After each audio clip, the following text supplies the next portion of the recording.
Ready to rumble? This is exactly where I drove a go-kart for the first time. Go and enjoy it. Since my childhood, I've always loved speed, loved it. That sheer level of independence and the control behind the wheel at a young age was cool. But racing also taught me when you aim for big things, you're going to have some tough moments as well.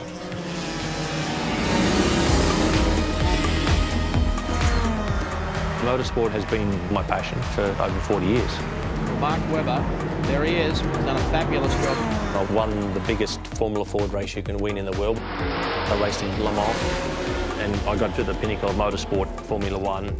Mark Webber is taking Formula One by storm. He's a 9-time Grand Prix winner. Checker flag, baby. Checker flag, baby. But my journey started so far away in a small town in Australia.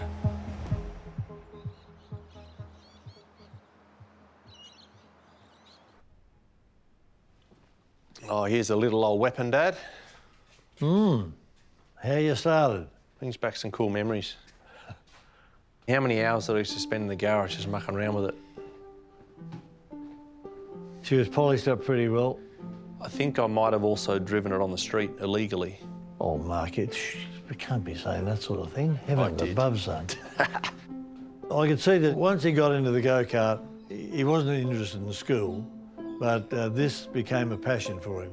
I think in the first 2 years I did over 100,000 Ks just driving around Australia. All that was on a shoestring. Oh. We certainly knew the price of milk, that's for sure, so it was tight times. And I saw people with much more funds. They had a lot more to throw at the opportunity, but I think that lit my fire so hard that I could actually prove that I could still, go toe-to-toe with them. The yards may have been hard from time to time, but gee, what a thrill for a father. I simply just loved it, loved it. I think when the helmet goes on, you are so present. And that's a gorgeous feeling to have. But you don't know how far, you can go until you start, of course, winning. In 1993, I won the state championship. So then I did a little Formula Ford test, which is the first foray into driving cars. Another graduate from the karting fraternity.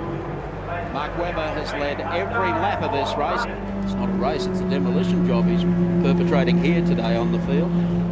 Mum and Dad, they both put a lot into it, financially and emotionally, which is not easy for any parent. And then obviously I left home as a young kid, of course, to go to Europe. So I think understanding and letting you go, that was the biggest gift they could ever give.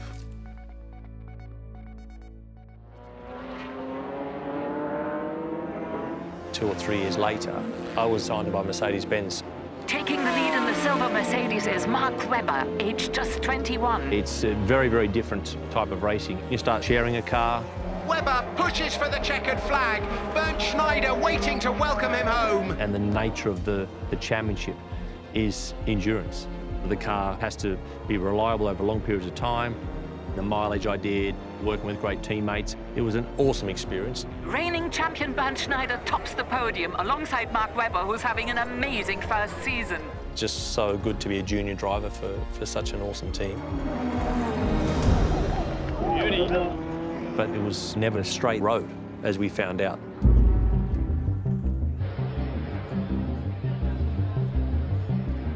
In 1999, I was racing in the most famous sports car race in the world. Welcome to Le Mans, the legendary endurance race where teams compete to go the greatest distance in 24 hours. I was going into that race thinking I can be one of the youngest, if not the youngest, Le Mans winner. So, huge moment in the formative years of my career. So we're doing a warm-up, and I went out to test the new car, and the car took off at 190 mile an hour. A lot of people have felt what it's like to take off in an aeroplane. It's like that. It's literally like that. Generally, we know with an aeroplane, you're going to be landing safely at the other end. This thing has no landing gear. I did think it was it. I just really wanted the lights turned out immediately. I don't want to suffer.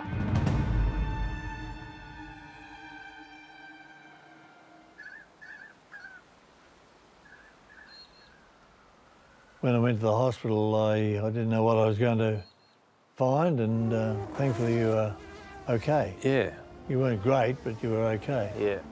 That was brutal. Yes, Yeah. it certainly was. Didn't enjoy that at all. And then my teammate flipped the next day.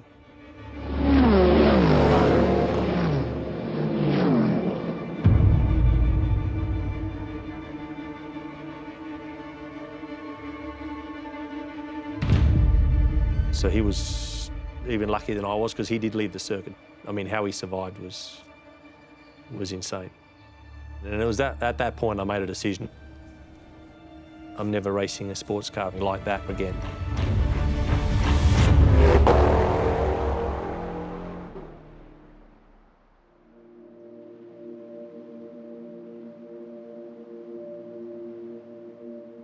After Le Mans in '99 was definitely a extremely challenging time. I was so young and my career was absolutely in tatters, mentally pretty broken.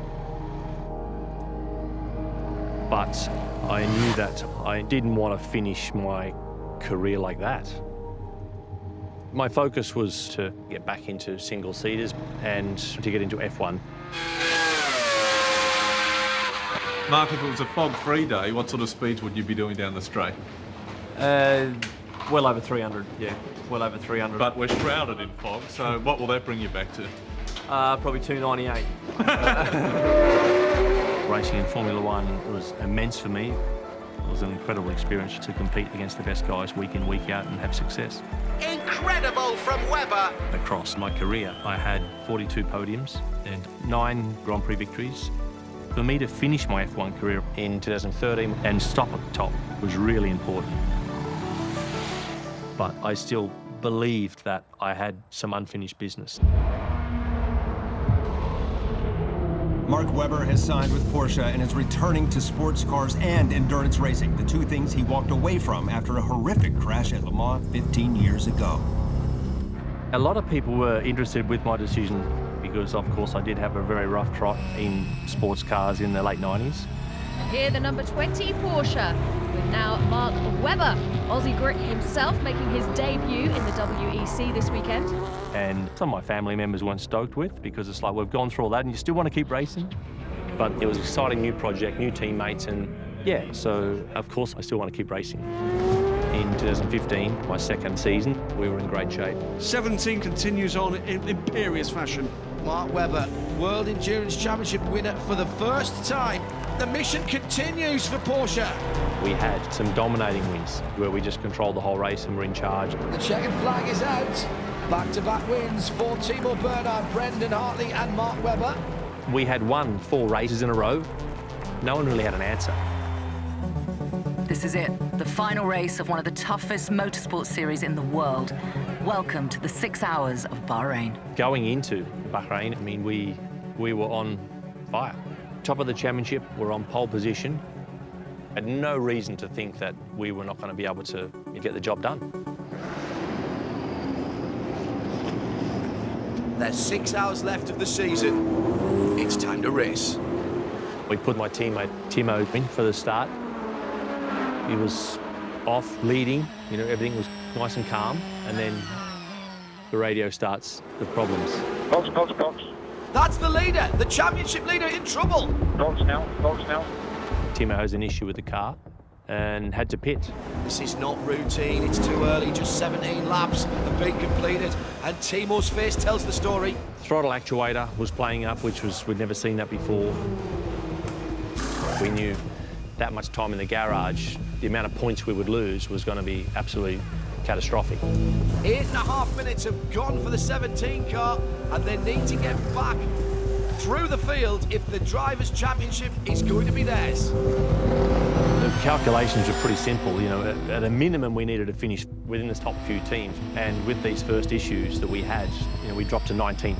So it's a long race, but that was, you know, the odds were starting to be stacked against us. Well, a job on for Mark Webber here. He's got to bring this car to the checkered flag to get points. If it stops, the championship's over. Could not believe it. It was a horrendous situation. But I was not going to let this slip through our fingers. If you think about the commitment from my family to get behind my career at an early age and the challenges along the way, all of that taught me never give up.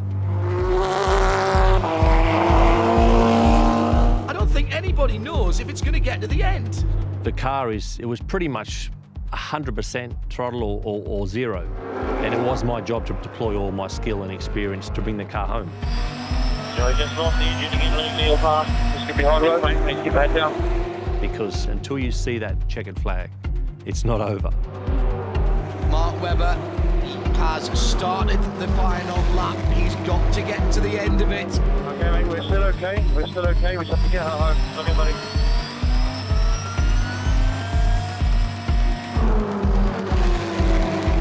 Down the back straight for the last time, up through the gears. It's like a little baby. You're trying to look after it as best you can to get it home. What a fairy tale story this could be. They've done it. What an incredible turnaround. World champions, baby. World champions. It was a dream. The place went ballistic, absolutely ballistic, because we couldn't believe under those odds that we got the job done.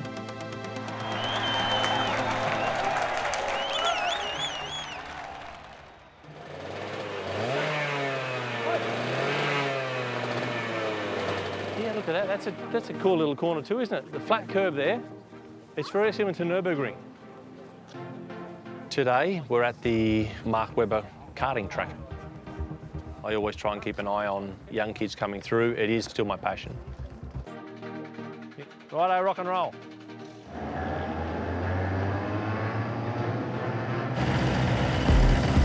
Growing up in Queanbeyan, if you're watching motorsport on TV as a young lad as I was, it's a stratosphere away.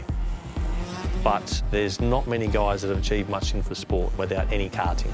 And this track is somewhere where they can start to believe. Give it a go. Come here with a go-kart and start the dream.